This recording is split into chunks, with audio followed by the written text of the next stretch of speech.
ゆばさん、もうお休みの時間です。その可愛い声で泣いてもダメ。ダメゆばさん。もう遊んだから。たくさん遊んだ。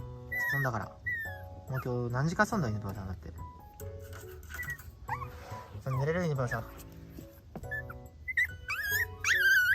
わいい。あー、ごめんゆばさん。遊びたりへん？じゃああと1時間だけ遊ぶか。ゆばさん。1時間遊ぼう。はい。可愛すぎやろ。俺にはワールドカップよりこっちやな。